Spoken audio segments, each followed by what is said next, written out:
नमस्कार, मैं हूं देवनाथ पांडे और आप हमें देख रहे हैं फेसबुक और यूट्यूब पे। आज हमने एक दिल्ली की राजनीति में खबर सुनी, आपने भी सुनी होगी कि दिल्ली बीजेपी के पूर्व अध्यक्ष मनोज तिवारी अब दिल्ली बीजेपी के अध्यक्ष नहीं रहेंगे। उन्हें उनके पद से अब हटा दिया गया है और उनकी जगह पर आदेश कुमार गुप्ता दिल्ली के नए बीजेपी के अध्यक्ष होंगे। ये तो खबर है। अब ये खबर महत्वपूर्ण इसलिए है, अगर इस खबर को हम अलग एंगल दें, अलग रूप से देखें इस खबर को,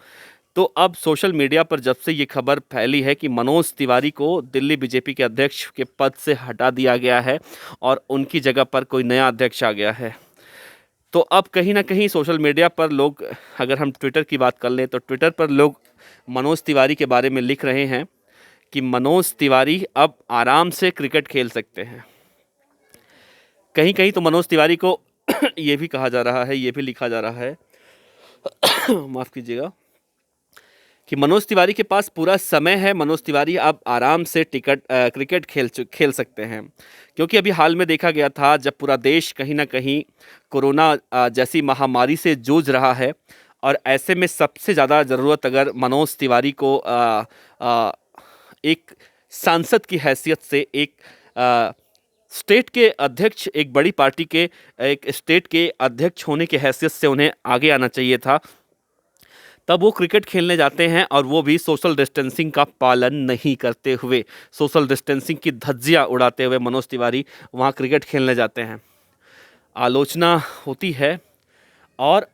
हालांकि लोग ये भी कह रहे हैं कि ये काम जो बीजेपी ने आज किया है, जेपी नड्डा ने आज किया है, जो बीजेपी के आला कमान है उन्होंने आज किया है, ये काम बहुत पहले ही कर देना चाहिए था। जब दिल्ली विधानसभा चुनाव में करारी शिकस्त मिली थी बीजेपी को, तभी बीजेपी को ये फैसला लेना चाहिए था, क्योंकि उस समय की अगर हम बात करें तो उस समय भी मनोज तिवारी लगातार, यहाँ तक कि जब काउंटिंग हो रहा था उस दिन भी मनोज तिवारी ये कह रहे थे कि मेरा ये ट्वीट संभाल कर रखिएगा, दिल्ली में सरकार तो बीजेपी की बनने वाली है। मनोज तिवारी का ओवर कॉन्फिडेंस कह लीजिए या फिर और कुछ कह लीजिए, मनोज तिवारी को 2016 में दिल्ली बीजेपी का अध्यक्ष बनाया गया था, और मनोज तिवारी की अगुवाई में दिल्ली बीजेपी ने एमसीडी का चुनाव, जो कि 2017 में हुआ था, मनोज तिवारी की अगुवाई में बीजेपी ने वो जीता था। और उसके बाद विधानसभा चुनाव हुए, लोकसभा चुनाव हुए। लोकसभा चुनाव में भी देखा हमने, दिल्ली में 7 की 7 जो सीटें हैं लोकसभा की, वो बीजेपी के खाते में आई। मनोज तिवारी दोबारा सांसद बने, और मनोज तिवारी के साथ साथ उनके 6 और साथी सांसद बनकर आए। लेकिन ऐसे में जब हम आज की बात करें, मौजूदा दौर की बात करें, तो मनोज तिवारी को एक नाम से और कहा जाता है, रिंकिया के पापा। तो रिंकिया के पापा अध्यक्ष नहीं रहे, वो एक सांसद हैं। और अब यहाँ पर आप एक चीज़ और गौर से देखिए कि मनोज तिवारी को रिप्लेस किसने किया है। एक सांसद को एक मेयर रिप्लेस करता है। मतलब यहाँ पर देखा जाए तो मनोज तिवारी हाल फिलहाल में जो मनोज तिवारी के कारनामे आप कह सकते हैं, कभी वो क्रिकेट खेलने लगते हैं, कभी वो गाना गाने लगते हैं, और कभी वो रिंकिया के पापा के गाने पर झूमने लगते हैं। और कहीं ना कहीं मनोज तिवारी को लोग रिंकिया के पापा के नाम से ही जानते थे। हालांकि ये उनकी उपलब्धि है,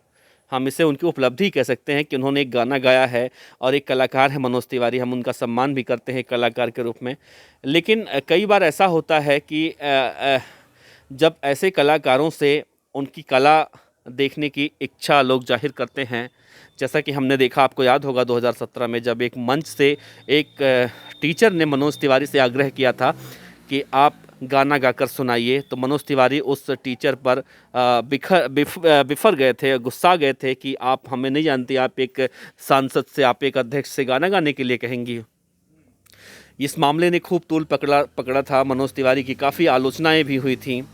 और उसके बाद कहीं ना कहीं इन सब चीज़ों को देखते हुए लोगों ने मनोज तिवारी की जो छवि है वो प्रस्तुत करने की कोशिश की थी। लेकिन आज के मौजूदा दौर की बात करें तो ट्विटर पर मनोज तिवारी के इस डिमोशन पर लोग मज़े ले रहे हैं और ये कहा जा रहा है कि मनोज तिवारी अब सोनू सूद से संपर्क करें और सोनू सूद जैसा कि सभी को घर भेज रहे हैं तो मनोज तिवारी को भी घर भेज दें। ये हम नहीं कह रहे हैं, ये ट्विटर पर प्रतिक्रिया आ रही है मनोज तिवारी को लेकर। तो मनोज तिवारी को लेकर आप क्या सोचते हैं, मनोज तिवारी को लेकर आप अपनी क्या राय रखते हैं, आप हमें कमेंट के जरिए अपना सुझाव ज़रूर दीजिएगा। शुक्रिया।